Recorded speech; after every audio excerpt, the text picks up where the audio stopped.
potencial de membrana e potencial de ação. Todas as células excitáveis, como neurônios e músculos, apresentam um potencial elétrico através de sua membrana, que é chamado de potencial de membrana. Em repouso, há um potencial eletronegativo do lado interno da membrana. O potencial de membrana é causado por diferenças nas concentrações iônicas dos líquidos intra- e extracelulares. Quando um soluto apresenta diferentes concentrações ao longo da membrana, ele tem uma tendência de passar para o outro lado para atingir o seu equilíbrio eletroquímico, considerando a permeabilidade da membrana a esse íon. Os íons sódio e potássio apresentam grandes diferenças de concentração entre os lados da membrana, sendo o sódio muito concentrado no líquido extracelular e o potássio muito concentrado no líquido intracelular. Em situação de repouso, o sódio é impermeável à membrana e o potássio permeável, de forma que o potássio sofre difusão através da membrana em busca de seu equilíbrio eletroquímico. Como o potássio tem carga positiva, ele carrega sua eletricidade para fora da célula, gerando um potencial de membrana eletronegativo. O potencial de equilíbrio dos íons potássio se situa em torno de menos 94 mV. Uma vez que a membrana em repouso é praticamente permeável somente ao potássio, o potencial de membrana é próximo do potencial de equilíbrio do potássio. Os íons sódio, apesar de serem praticamente impermeantes na membrana em repouso, em certas condições pode ocorrer a abertura dos canais de sódio que permite sua difusão a favor do gradiente de concentração para o interior da célula neuronal. Assim, com a entrada de cargas positivas, o potencial de membrana se torna alterado em direção à positividade, graças à passagem dos íons sódio que buscam seu equilíbrio eletroquímico, que é de aproximadamente mais 61 mV. Cada íon permeante tenta deslocar o potencial de membrana em direção ao seu potencial de equilíbrio. Os íons com maiores permeabilidades no repouso farão as maiores contribuições para o potencial de repouso. Por exemplo, no repouso, há maior permeabilidade dos íons potássio e cloreto. Dessa forma, o potencial de repouso é de aproximadamente menos 90 mV. Existem duas causas para essa eletronegatividade. Primeiro, os canais de vazamento sódio e potássio. Esses canais são 100 vezes mais permeáveis ao potássio. Então, há maior saída de potássio que entrada de sódio, resultando em um potencial de menos 86 mV. E segundo, a bomba de sódio e potássio. Ela retira 3 íons sódio do meio intracelular para o extracelular, enquanto que transporta 2 íons potássio do meio extracelular para o meio intracelular, levando ao déficit de uma carga negativa em cada ação, gerando menos 4 mV adicionais. O potencial de ação são variações no potencial de membrana. A variação súbita do potencial de membrana para positividade e seu retorno para negatividade normal é o potencial de ação. O potencial de ação se propaga ao longo da fibra nervosa, transmitindo a informação.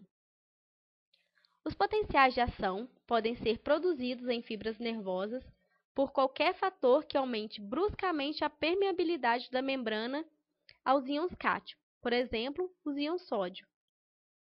No estado normal de repouso, a membrana é praticamente impermeável a esses íons. Quando ocorre um estímulo, os íons sódio penetram no interior da fibra, o que inicia o potencial de ação. Esse primeiro estágio é chamado de despolarização. O retorno seguinte do potencial ao seu valor negativo é chamado de repolarização.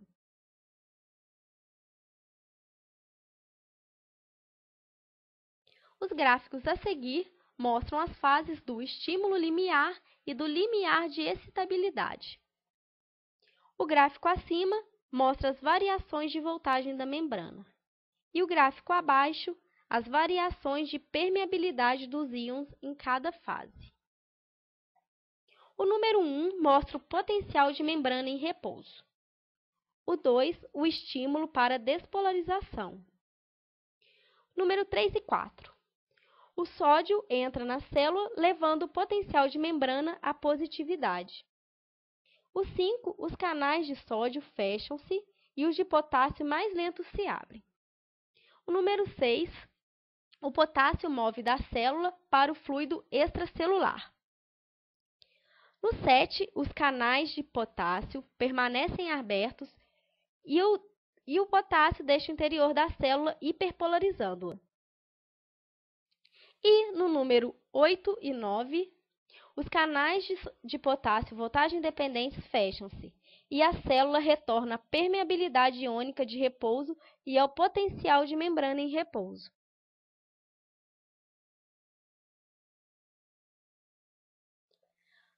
Os canais de sódio possuem duas comportas. Primeiro, a comporta de ativação, que é voltada para o líquido extracelular, e segundo, a comporta de inativação, voltada para o meio intracelular. Na fase de repouso, os canais de sódio dependentes apresentam a comporta de ativação fechada.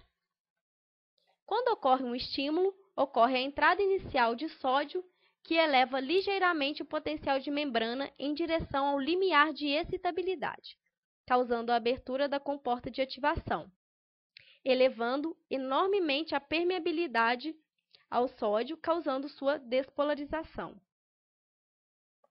Após a entrada de sódio, há um aumento da voltagem, que leva ao fechamento da comporta de inativação, cessando o influxo de sódio, fato esse que ocorre concomitantemente com o aumento da permeabilidade ao potássio, gerando a repolarização.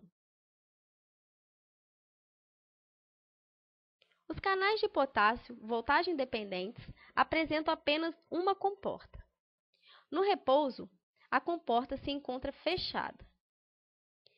Durante o início da despolarização, a comporta do canal começa a se abrir de forma lenta, ainda não permitindo um efluxo efetivo de potássio.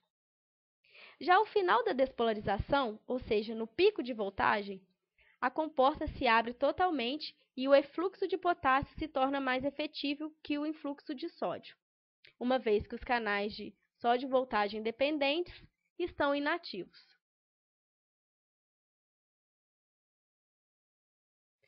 Características dos potenciais de ação. Os potenciais de ação apresentam três características básicas: amplitude, propagação e resposta tudo ou nada. Amplitude. Cada potencial de ação normal para um dado tipo celular parece ser o mesmo. Despolariza no mesmo potencial e repolariza de volta ao mesmo potencial de repouso. Propagação. Um potencial de ação em um local causa despolarização em locais adjacentes, levando-os até ao limiar. A propagação de um potencial de ação de um local para o seguinte faz-se sem decremento. E resposta tudo ou nada. Um potencial de ação ocorre ou não ocorre. Se uma célula excitável é despolarizada até o limiar de modo normal, então é inevitável a ocorrência de um potencial de ação. Por outro lado, se a membrana não é despolarizada até o limiar, não ocorre qualquer potencial de ação. Restabelecimento dos gradientes iônicos de sódio e potássio após o potencial de ação. Após a fibra nervosa ter ficado repolarizada, os íons sódio, que penetraram em seu interior, e os íons potássio, que passaram para o exterior, devem ser devolvidos aos seus locais de origem nas duas faces da membrana, de forma a manter o sistema renovável. Isso é realizado pela bomba de sódio e potássio, que transporta os íons sódio, que estão em excesso no interior da fibra, para o meio externo, e os íons potássio na direção oposta, contra seus gradientes de concentração. Dessa forma, esse processo restabelece as diferenças iônicas, repondo as concentrações em seus valores iniciais. O período refratário é quando o impulso está trafegando ao longo da fibra nervosa. Então, esta não pode conduzir um segundo impulso até que sua membrana fique repolarizada. O período refratário divide-se em absoluto e relativo. No absoluto, é impossível gerar novo potencial de ação, pois os canais de sódio estão em estado inativo, com porta de ativação aberta, porém com porta de inativação fechada.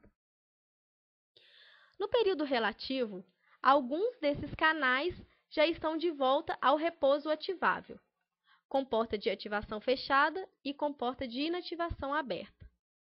Assim, somente estímulos supralimiares conseguem gerar potenciais de ação no período refratário relativo.